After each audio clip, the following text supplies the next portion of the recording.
Hi, I'm Michael Levine with another edition of Without Notes, a journey, a television journey, a video journey with fascinating guests. And we have a truly intriguing and fascinating guest today. My partner for the expedition today is the legendary Andrea Eastman. Andrea, welcome. Thank you. Legendary, huh? Legendary. Okay. Iconic. Iconic. You like it. So how do you get to casting? All right, so this is how I get to casting. So I'm working for Joyce Selznick, who is the head of casting. Yes. And so Allie McGraw, I bring Who her, at this point in the story is a very top model. Yes, well, she started as Sokolsky's assistant, a stylist. Okay. And then they took a picture of her under a waterfall for Chanel, where she looked amazing. And my friend Martin Davidson, who directed Lords of Flatbush. But anyway, so he discovers her, calls her in. And so I said to Marty, I want Allie to meet with Joyce. So she comes in now, I'm sitting in the Adder office, and Joyce walks out with her and says, get your tooth fixed, you know, that one little crooked tooth. Yeah, she has a bit of... So I walked her to the elevator and I said, don't get your tooth fixed. She didn't get her tooth fixed. So anyway, it's the first time a conglomerate had bought a studio. Gulf and Western bought Paramount Pictures. Right. And Paramount Pictures was a studio in great decay and decline. Yes. We had done Very Nice Man ran it, Howard Koch.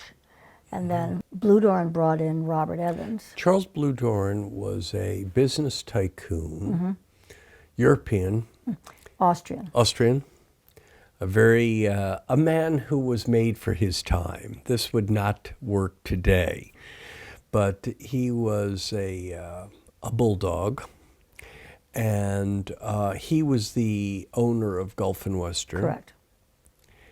And among his first interesting choices for Paramount, which was an acquisition that Gulf and Western made, was what?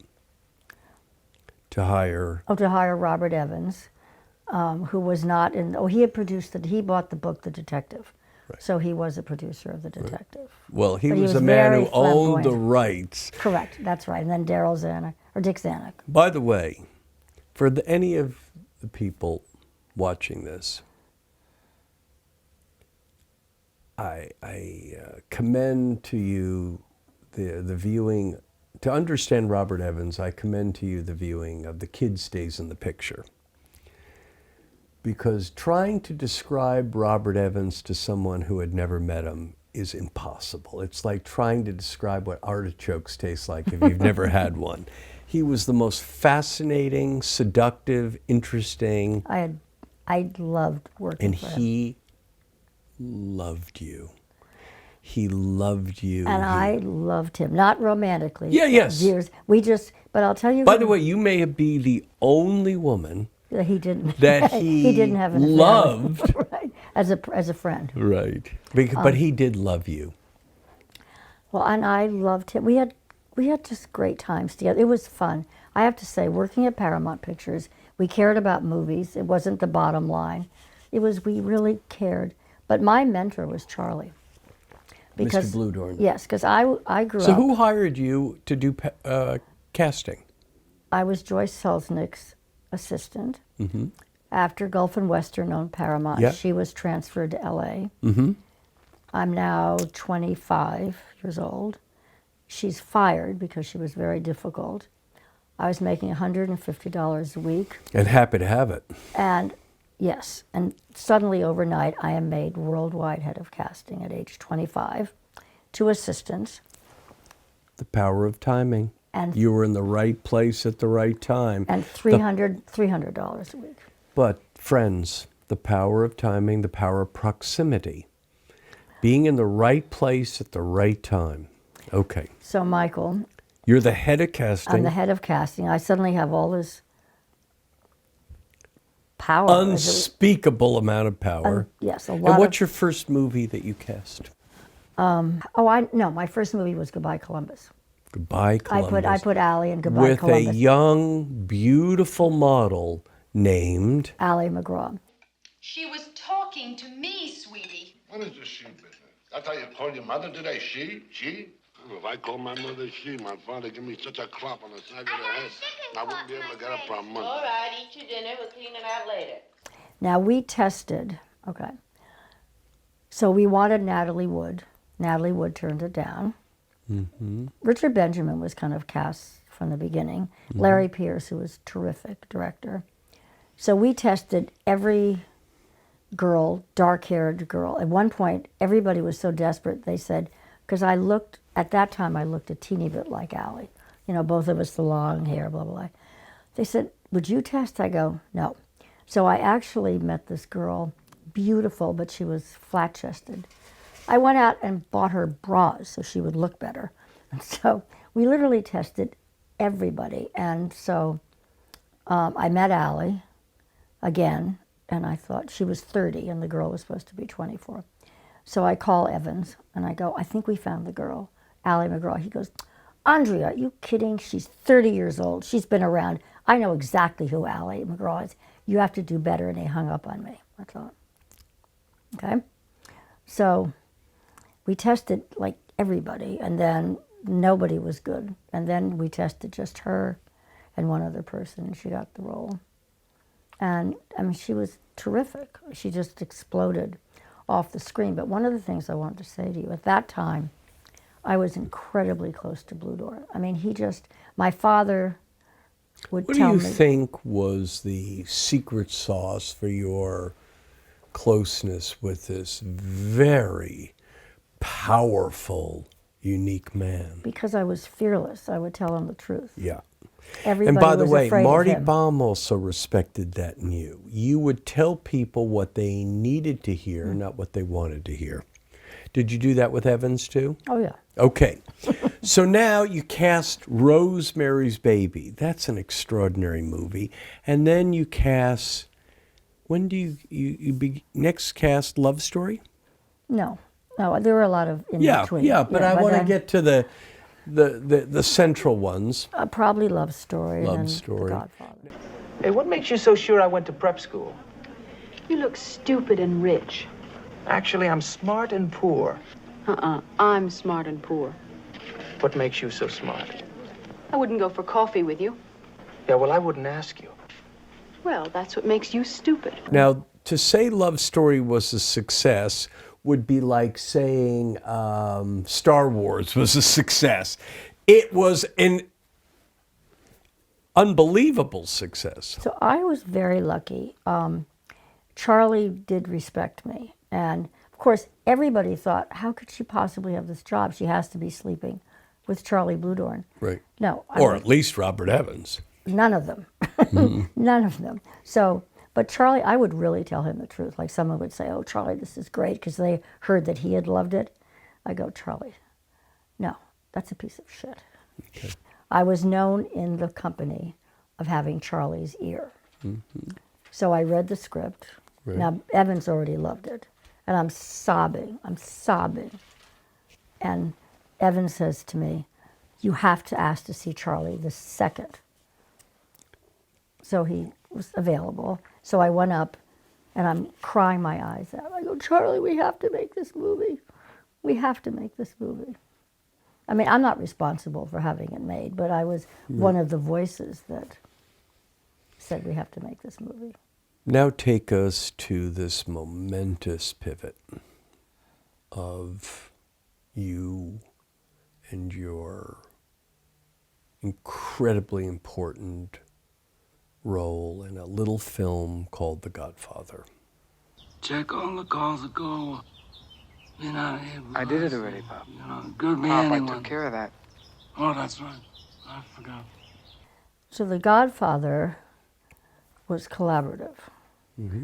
I was head of casting, excuse me, for Paramount Pictures, and Fred Roos worked for Francis Coppola. Mm-hmm. And I had never worked with a casting director before. We would make these endless lists, and Fred and I actually had some of the same people on our list together. Both of us thought of Diane Keaton. But Francis really disliked Paramount with a vengeance. And so... Because Paramount was a symbol of the man, the establishment. He was an artist. Yes, well, he took it because he needed the money. And well, let's be a little more direct. He desperately needed the money. And Peter Bart, it was Peter Bart's idea. And by the way, the writer of The Godfather wrote it because he also desperately needed the money. So it was underlined desperate. Correct. Now, we had made something called The Brotherhood. Martin Ritt directed it. I can't believe I remember all these things. But anyway, it was a disaster. So Paramount, the suits at Paramount did not want to make another mafia movie. The suits are a term for the business people. Right. They did not want to make another mafia movie. So The Godfather was 80 pages. Mm-hmm. Paramount optioned that. And then... And whose decision was it to option? I think Peter Bart. Mm-hmm. Peter Bart was Robert Evans' right-hand man. Yes. He later became the editor of Variety. Correct. A very accomplished and brilliant man in his own right. Correct. And he was a journalist for the New York Times. Mr. Evans felt somehow that he was responsible for getting him his job, so he hired him. And I think he was, though. Maybe. I think Bart. And Mr. Bart liked to work, and Mr. Evans less so, and so... but Evans was brilliant. Brilliant. Like to deny Robert Evans' brilliance is to deny reality. So Love Story, one of the things that made Love Story was the music. Yes. So we had two other composers. James Webb was one of them. I don't remember the second. And he didn't like the music, and he got on a plane and went to meet with Francis Lay, and that became the music, which of course made you cry. So the collaborative process of casting The Godfather, you both agreed, you and Fred, on Diane Keaton. But then the war began. And the war was nuclear war. Tell me about it. I want you to tell us about it. Okay, well, there was kind of a silent war between Francis Coppola and the studio because they had different visions and they were giving him a very hard time about the budget. And I think we worked 7 days a week, literally, on casting. I would go to sleep dreaming of Italians. And so he would say, Francis would say really terrible things about Robert Evans and Charles Bluhdorn to me, and I never repeated a thing. So then they realized they could trust me. So then I became like part of the family. And but everything they wanted, the studio did not want. So Mr. Coppola had a vision for the film, but he was not an accomplished film director. Today, when we talk about Francis Coppola, we think about the legendary Francis Coppola. That's correct. At this point in the story, he's an Italian film director who's broke and really needs the job and doesn't like the people paying him the money. Correct. Right. And you have the confidence. Now, he comes up with some visions, some ideas, some actors. How does Paramount react to his ideas? Well, what he did was he filmed at his own place in Northern California. He filmed Al as, no, I don't actually think Al was in that. He filmed Jimmy Caan for Sonny. Robert Duvall was set from the beginning. He never had to do anything. He just was offered the part as Hagen, the lawyer. So Jimmy Caan just exploded, God rest his soul, off the, he was just, the camera loved him, but he was brilliant as Sonny. What's the world? Hey, come on, knock it off. Come on, hey, come on. Sonny, punk. Sonny, sit. No, you go on, sit down. And again, he was an unknown actor. Oh, completely. Mm-hmm. And Al was totally unknown. Al Pacino. So Pacino. Yes. So then we have real screen tests in New York where, and Francis chose the scene at the wedding where they're just talking. And it was really boring. So, I mean, Al was just like, it just wasn't his fault. It was the scene that was chosen. There was nothing happening in that But scene. would it be fair to say that very few people, maybe no people, wanted Al Pacino for that movie, except Francis? It was Francis Coppola that said, I know this guy. And by the way, he wound up getting everybody he wanted, ultimately. So it's just kind of a fun story. But Al Pacino was is nobody, nothing. Nothing. But he wasn't good in the screen test because they thought he was too short. But nobody was good in that screen test because there was a scene with no excitement. Now, how do you, as the casting director, ultimately convince Robert Evans to go along with some of these very unusual and controversial casting choices? Well, I was responsible for one person. I mean, I was responsible for a lot of people. But Yes, you were. But I'll quickly tell you the story. All right. So Al, nobody liked Al. And then Jimmy Caan was so fabulous in his little scene. As Sonny, we tested him for Michael. Right. And so I was in the Jimmy Caan camp. I just thought Jimmy was amazing.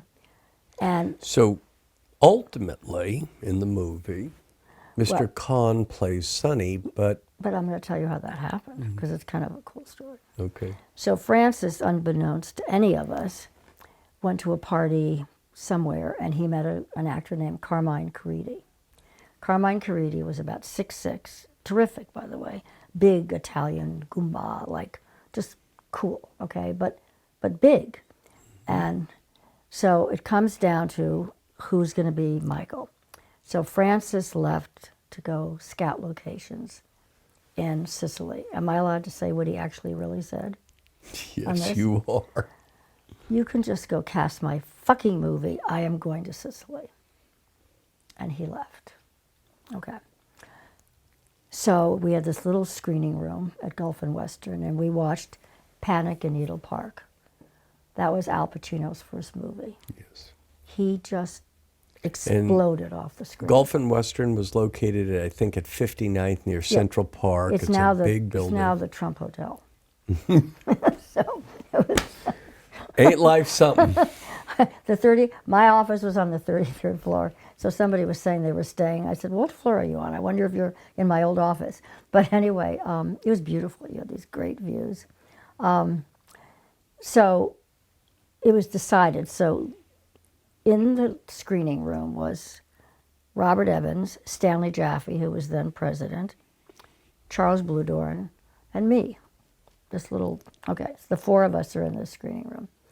And so we're watching Al. So it's decided. Now, Charlie Bluedorn never got mad at me. Ever, ever, ever. No matter what. And he had an explosive way about it. People were terrified of Charlie. I don't know why I wasn't, but I wasn't. I would make him laugh. I just like, what? Anyway, so it's decided that it's going to be Al Pacino as Michael. And Francis offered poor Carmine Caridi the role of Sonny. Sonny, he was so excited, poor Carmine Caridi gave a party in Brooklyn saying he was going to be Sonny in The Godfather.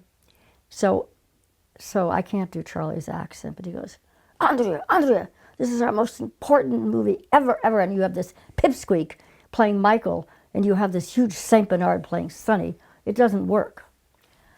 So I said, Charlie, we tested Jimmy Caan for Michael because he was so good as Sonny in his test. So I think we should go back. Now that Al Pacino's Michael, we should go back to Jimmy Caan as Sonny, which is obviously who Francis had wanted all along. So Stanley Jaffe goes, oh, you just feel sorry for Jimmy. And Evans goes, no, she's right. And that's how Jimmy Caan got the part. Wow. And before they changed their mind, I ran up to my office, and I was one floor below, and his agent was Jerry Steiner. And I called Jerry Steiner, and I said, Jimmy just got the part of Sonny. And I made the deal before they could change their minds. Your country ain't your blood, you remember that. I don't feel that way. I don't feel that way. Well, if you don't feel like that, why don't you just quit college and go to join the army? I did. And at that meeting, you'll be assassinated.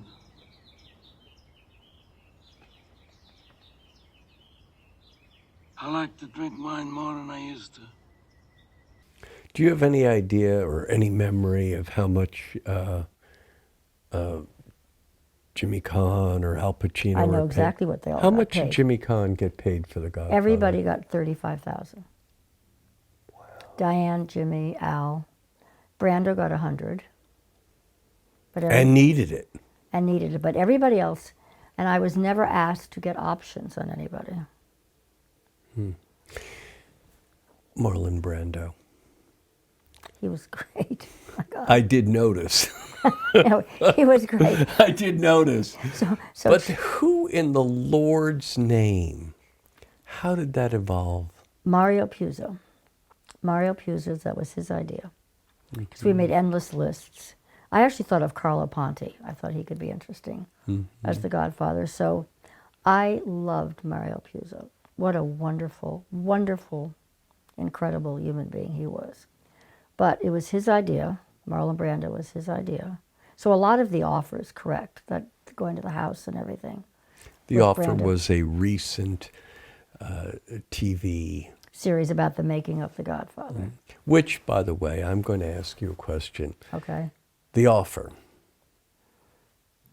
Fiction, nonfiction, or science fiction? All of the above. Wow. Some of all of the above. Some of it was completely accurate. Some of it was just not accurate at all. Right. But I thought it was well done. Yeah, it was. And I think Matthew Good, who played Robert Evans, by the way, amazing. For those who didn't, won't have the chance to ever know this as fully as you or I, the greatest storyteller in the history of Hollywood may well have been Robert Evans. Yes. But the second greatest storyteller in the history of Hollywood may well have been Al Ruddy. God, I love Al Ruddy with all my heart. I mean, there was nobody more fabulous than Al. Well, the thing I didn't like about The Offer, I was portrayed as having a one-night stand with Al, when in fact we had a 1.5-year fabulous relationship when he was no longer with Francoise. But he was both Robert is. Evans and Al Ruddy were extraordinary storytellers. I mean, they could tell you a story about emptying a garbage can and have you at On the edge of your seat as if the world had come reborn. It was remarkable. He's right. You're right. So Al Ruddy, you just laughed from beginning to end. He was always up and funny and bigger than life. And Evans is bigger than life. So one of the things in The Offer, they do portray their relationship very well. You can see there's mutual respect. One of the things I think that is most charming about both these men's extraordinary charisma is their self-deprecation, their humor, their authenticity. They were not only not above saying I fucked up. Right. They would announce it with a sense of pride. And it was also fascinating. So people who never take responsibility, I mean, everybody fucks up. You've got to, just say, I fucked up. People who never take responsibility ultimately end up broke and tired, exhausted. Because it's exhausting to continue to prosecute the world for your mistakes. Anyway, you cast The Godfather. Did you have a sense as the movie was being shot that this is going to be something special, or who the hell knows? I don't know, Michael. No, I kind of did. Because Francis, I thought his vision and just Mario, first of all, it was incredible to read. I mean, the world, everybody cared about everybody. There were bets who's going to be Michael, who's going to be Sonny, and it was. So you had a sense that this might well be something special. But even you were surprised at how successful it became. Yes, but obviously excited. I left Paramount before it came out because I had a big fight with Frankie Blondes. That's another story. But that's why I left Paramount. Do you think The Godfather could be made today? Do you think that if somebody walked into a studio today and said, I have an idea, I want to make, do you think that... I think it could, because it was about family. Okay. And I think, but I also think it all came together. Just everything about it worked. Now, after you leave Paramount, you, at some point, decide that you want to become or feel it appropriate to become an agent. Well, I never, as I said, I never would have left Paramount. So Frank Yablans was head of distribution. Frank was probably my closest friend, except for Charlie and Evans on the other coast in New York. Right. And so suddenly, I watched it happen. Stanley Jaffe was the president. Now Stanley, you know, is a button down. He's very college, and Frank is like a street guy, and Charlie is kind of a street guy. Not kind of. He's a street guy. He's a street guy. So Frank and Charlie are both street guys, and so we all take a private plane from New York to Boston to see a sneak preview of Catch-22, and I'm watching Frank working Charlie on the plane. Charlie, he used to say Charlie anyway, and Stanley's kind of, you know, buttoned down. But so, like 2 days later, Stanley's out and Frank is made president. Now, when I tell you that Frank and I were close, he didn't have a clue. I would take him tie shopping. I introduced him to Robert Redford at lunch, trying to like give him some pointers on. He was head of sales. You know, putting the movies. He was brilliant at it, putting our movies in the best theaters. So now my buddy Stanley's gone. I'm heartbroken. And it's very close to the Academy Awards. And since I cast Love Story, it's nominated for 7 Academy Awards. I'm asked to go. I'm flying from New York. There were 5 of us going. So Frank overnight turns into Napoleon, and he goes, no one's going to the Academy Awards, just Charlie and me. I go, Frank, blah, blah, blah. No, that's it. So then Frank leaves. Before he leaves, like he calls me and he goes, if Charlie says you can go, you can go. If he gives you permission, you can go to the Academy Awards.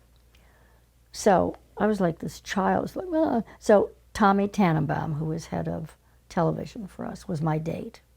Okay. So I asked to see Charlie. Now, Frank has just been made president. You know, my timing was a little childish, but so I said, Charlie, because I actually talked to Arthur Hiller did turn the movie down. I did put Allie in Goodbye Columbus. I said, I'm heartbroken. Frank won't let me go to the Academy Awards. So Charlie goes like this, don't you have a plane to catch? Oh, yes. So I go down and I call Tommy. I go, okay, Tommy, Charlie said I can go. I'm coming, because he had, you know, we were together. And Frank happened to be in his office. Frank gets on the phone, and he said to me, if you get on that plane, you're fired. I mean, I felt like somebody had stabbed me in the heart. Of course. So I cried. I was devastated. And then I just thought, you know what? Screw you, Frank. And I called Paul Rosen at, it was then IFA, kept offering me a job. I said, Paul, can we have lunch tomorrow? Had lunch with Paul Rosen. He doubled my salary. Frank got back from the Academy Awards. He had a platform built in his office, so his desk was high. You had to step up to go to his desk. And, you know, I still care. Oh, Frank is dead, but I did care about him. I forgave him. I bought a bottle of Dom Perignon champagne. I walked in. Oh, Frank and I used to say this, you okay? I'm okay. He goes, you okay? I go, well, I don't know. I'm giving you this bottle of champagne. Congratulations, I resign. What did he say? They were stunned. Well, the person who really cared was Charlie. And so you left to begin a life as an agent. Who's your first client? Oh my goodness, that's a good question. I represented Dick Benjamin, Paula Prentice, Catherine Ross. I remember I remember my clients way better when I was at ICM than I do. So then you leave there, you go to left and then- ICM. No, I left actually to become a manager. And Jane Oliver was Sylvester Stallone's manager, God rest her soul. She was my mentor when I started out, long years before. And I met Stallone, and he actually was married in my house the first time. Jane was staying there. Okay. And so when he had already done Rocky, and then he was shooting Fist, and I remember I had a couple of years where I jumped around. I was working for Everett Ziegler. I opened up a talent department. They only had, well, I really am jumping around, but I left IFA because everybody that I worked for left. So then nobody was there that I knew. Then you go to anymore. ICM. So it wasn't ICM then, it was IFA. Right. So I left because Mike Medavoy left to run United Artists. I guess it was Orion Pictures. So everybody I worked for resigned and did something else. So then I resigned. And then I didn't want to not work, so I went for a short time. But it turns out Everett Ziegler really didn't like actors. He cared about books. But anyway, so my friend Jane has passed away. And on the answering service over the weekend, there was a message from Sylvester Stallone that he'd like me to be his manager. I'm thinking, oh my God, I'm not equipped to represent Sylvester Stallone by myself. And Jeff Wald and I had been talking about maybe doing something together. He passed away recently. Yes, he did. He was a manager. I knew him well.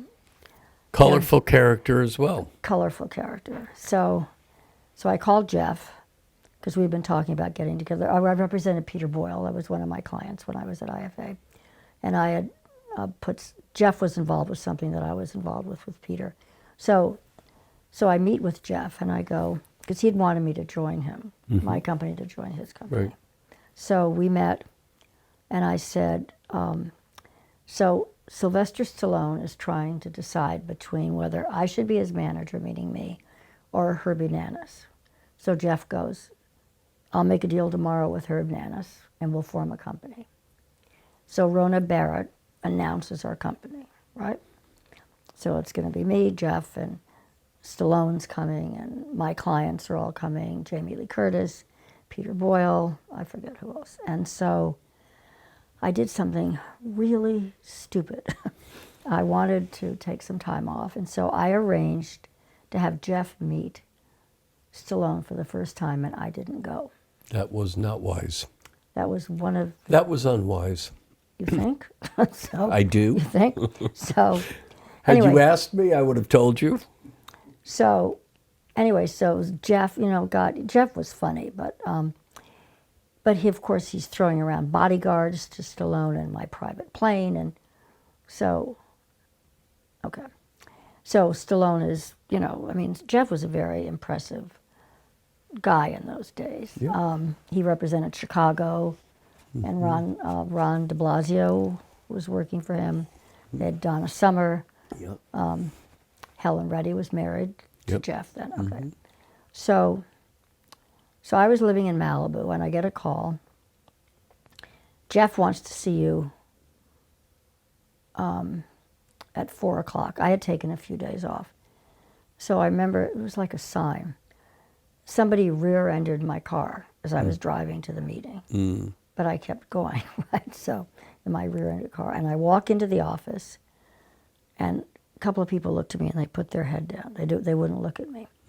So Ron de Blasio, I'm called into his office and he goes, we don't want to go forward with you. Jeff's going to have his own company. First of all, I cried. It's like, what? What do you? I introduced it. No, we're willing to offer you $25,000. So I took a deep breath. I stopped crying, and I said, fuck you. I'm going to sue you. And I walked out. And by the way, suing Jeff Wald at that point in the story is pretty formidable. Well, I've never sued anybody in my life. Right. And I remember I had dinner with Alan Carr that night. God rest his fabulous soul. Alan Carr was a very flamboyant producer, good man. And great manager. Yes. Alan Carr was amazing. So we had dinner at Ma Maison, and Alan said, you should start your own management company. Call it Andrea Eastman Management. I'm thinking, so for some reason, being a woman, that time, I didn't think, how could I possibly do this without a man? So now I'd like to move toward the current phase of your life and this new book that you have just created or helped create. Trooper at the Beverly Hills Hotel. Trooper at the Beverly Hills Hotel. Now this is a beautiful book, a beautiful illustrated book. Not written by me. Not written by you. And would you be willing to tell us the story of this book and how because through all of this glamorous life and Yes. fast-paced life, Yes. my passion in life are animals. Yes. I rescue horses and dogs, and it's just that's where my heart is. My heart. I guess I could think of my clients. We're all out there, like rescuing, taking care of them. Yeah. But I love animals. So I had this golden retriever named Trooper, and in 2020, I had open heart surgery, and I could have gone into, I forget, a rehab place, which was during COVID. Right. Which meant I could have no visitors and my dog could walk by the window once a day. And Dr. Trento, my fabulous surgeon, said, from Venice, Italy, I said, Dr. Alberto Trento, you sound like a great Italian dish. Could have put him in The Godfather. I know. I would have, by the way. I believe I totally you. would have. So, he said to me, Andrea, you are going to heal way faster if you're happy. And I said to him, I'm happiest at the Beverly Hills Hotel, and that's where I want to go. And he goes, well, that's where you should go and hire nurses to take care of you. Because you needed a real nurse, to take care of you. So how long were you here? So I lived at the Beverly Hills Hotel for 3 months. Now people would think, my God, how could you afford that? It was actually tax deductible because I was healing. Okay. Instead of going into a rehab center, I was with my dog, Trooper. And it was you and your dog at the Beverly Hills Hotel. So everybody, today I went down to get my hair looking, whatever, and they were saying to me, God, we remember you first came in a wheelchair, and the dog never left my side. He just was, he was better than human. He was an amazing dog. And it was during COVID, so the hotel was only open 25%. So Trooper was a real character. He carried his leash. He pranced with his leash in his mouth. And every morning he'd go behind the front desk. And everybody would say, good morning, Trooper. Good morning, Trooper. He just pranced all over the hotel with his leash in his mouth. And the hotel, every single person in this hotel adored and worshiped Trooper. So I thought... What is the hope for you and this book? What is it? Well, that you hope? Well, I'm hoping that it's going to be a bestseller. Right. Trooper lives on. So it is a way of giving him, right. And the reviews have been extraordinary. I know, every review. I can't believe it. And because of you, thank you very much. Well, I hardly. No, we were voted best. It's a beautiful book, and it is capturing a lot of attention. So your hope is to, one, for it to be sell well? Yes, but people have said to me, oh, it could be, an animated film. It could be, so I really hit the jackpot. I called a friend of mine, David Baxter, who's a writer, and he said, well, I have lots of writers for you to talk to. And the first person I talked to was Susan McCauley. And I just liked her on the phone, and I said, you know what? That's who I want. David said, no, you should talk to other people. I go, nope. I know, my gut tells me. And your gut has done pretty well. Pretty well. What a fascinating, intriguing story, historic story. Thank you for sharing your world, your life with such a level of vulnerability and transparency and authenticity.